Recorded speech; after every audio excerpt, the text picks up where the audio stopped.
अच्छा, ये वनवास के दौरान यहाँ पे राम लक्ष्मण सीता जी यहाँ आए थे। यहाँ अगस्त्य मुनि का आश्रम था भक्तों को दर्शन देने। अच्छा, जब राम जी जब यहाँ आए, यहाँ उन्होंने आके देखा कि ऋषि मुनि की अस्थि की ढीप पड़ी हुई थी, तब उनका बड़ा दुख हुआ। तब उन्होंने यहाँ पर प्रतिज्ञा ली।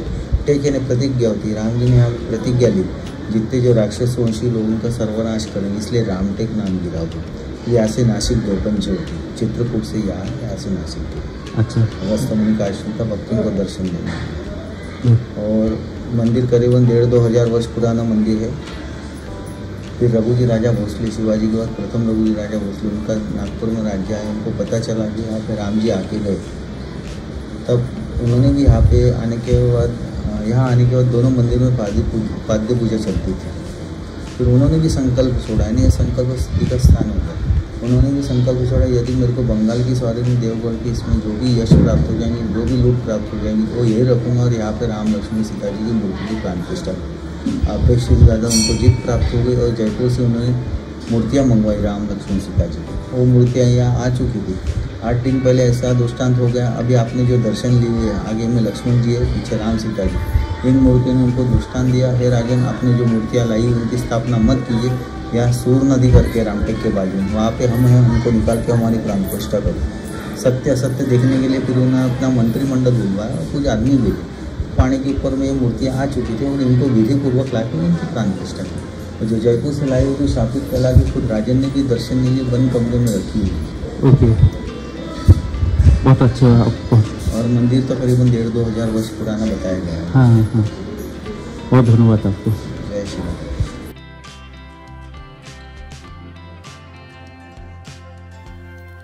রামটেক নাগপুরের এক অন্যতম আকর্ষণীয় গন্তব্যস্থান। যদি আপনি নাগপুর বেড়াতে আসেন তাহলে রামটেক অবশ্যই আসবেন। পাহাড়ের উপরে অগস্ত্য মুনির আশ্রম। এখানে স্বয়ং রামচন্দ্র এসে প্রতিজ্ঞা করেছিলেন যে রাক্ষসদের সমূলে বিনাশ করবেন। সুন্দর পরিবেশ। আমরা দুপুরের দিকে যাত্রা শুরু করেছিলাম রামটেক দেখার জন্য। সুন্দর পাথরের সিঁড়ি এবং পুরো মন্দিরটি পাথর নির্মিত। আপনার চশমা, মোবাইল ফোন, ক্যামেরা এগুলি খুবই সযত্নে আগলে রাখবেন, কারণ এখানে হনুমানের অত্যাচার অনেক বেশি। ওইদিকে কুল শুকানো হচ্ছে।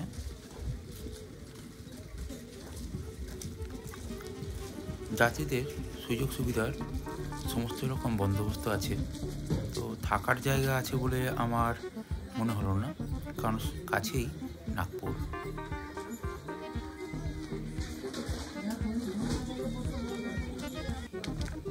আমরা ধীরে ধীরে প্রবেশদ্বার দিয়ে প্রবেশ করলাম।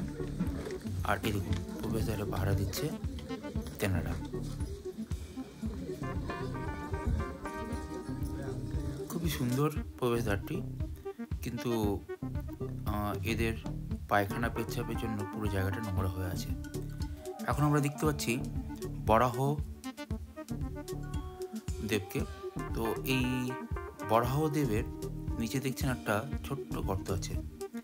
এই গর্তের ভেতর দিয়ে যদি কেউ প্রবেশ করতে পারে তাহলে তার কোনো রোগ যন্ত্রণা ভোগ হয় না।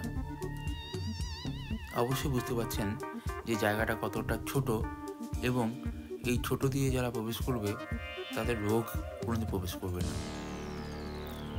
তো যাক, ওপাশে হলো কৃষ্ণ মন্দির। আমরা এখন এগিয়ে যাচ্ছি রামটেকের দিকে। আর এই সুন্দর একটা প্রাচীর দিয়ে ঘেরা আছে, কারণ এরপরেই হচ্ছে গভীর খাদ।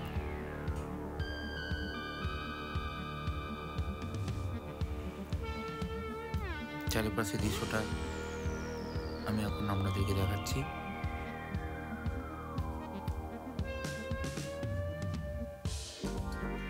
তো চলুন ধীরে ধীরে রামটেক মন্দিরের ভেতর প্রবেশ করা যাক। অনেকগুলি সিঁড়ি পেরিয়ে আমরা রামটেক মন্দিরে প্রবেশ করলাম। এই দেখুন, একজন ঢুকে বেরিয়ে এলো। এই যে স্ট্রাকচারটা দেখুন,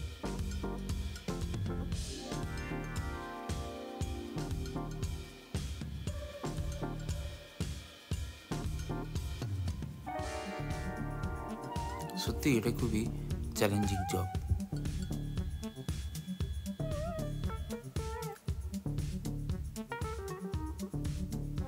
না, আমি ট্রাই করিনি।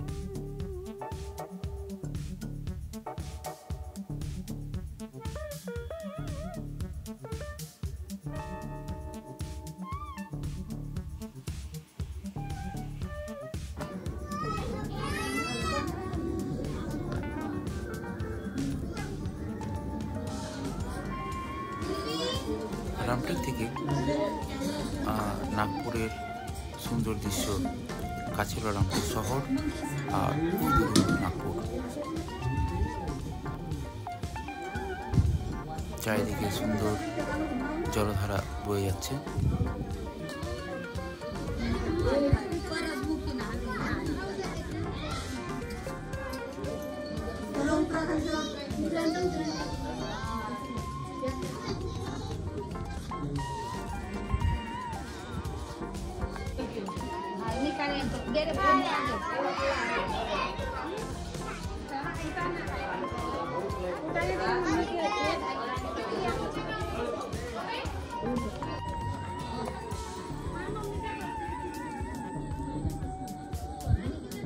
এটা রাম সীতা মন্দির, আর এর আগে আছে লক্ষণ দেবের মন্দির।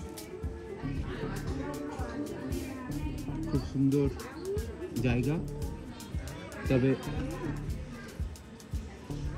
খুব বাঁদরের উৎপাত। আমার তো ফুলটা কেড়েই নিল। আর এটা হলো রামটেক শহর।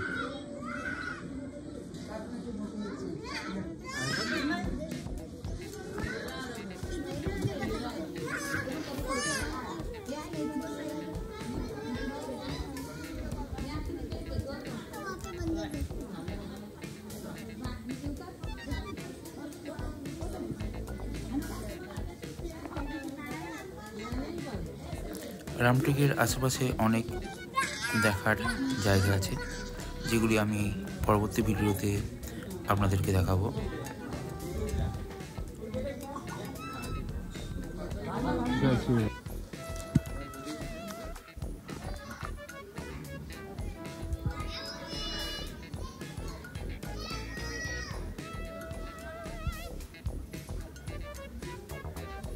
কি সুন্দর অপরূপ দৃশ্য আমি ক্যামেরা বন্দি করার চেষ্টা করছি।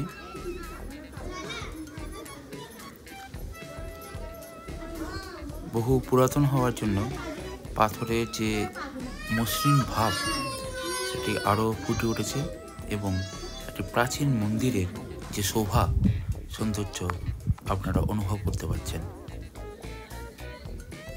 আর এখানে হলো অগস্ত্যমুনির আশ্রম।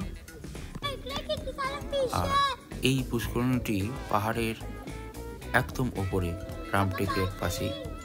এখান থেকে আগে পানীয় জল সংগ্রহ করা হতো।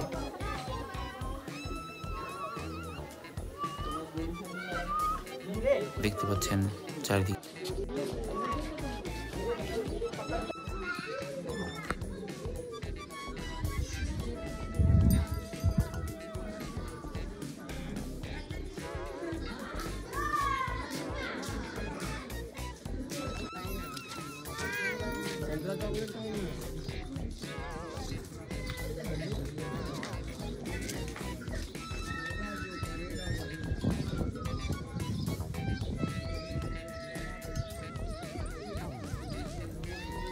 সুন্দর এক মুহূর্ত আমরা এখানে কাটালাম। এবার আমাদের নাগপুর ফিরে যাওয়ার পালা। সঙ্গে থাকুন। আরও নতুন নতুন ভিডিও পাওয়ার জন্য চ্যানেলটিকে সাবস্ক্রাইব করবেন। সঙ্গে থাকার জন্য অনেক ধন্যবাদ। Thank you.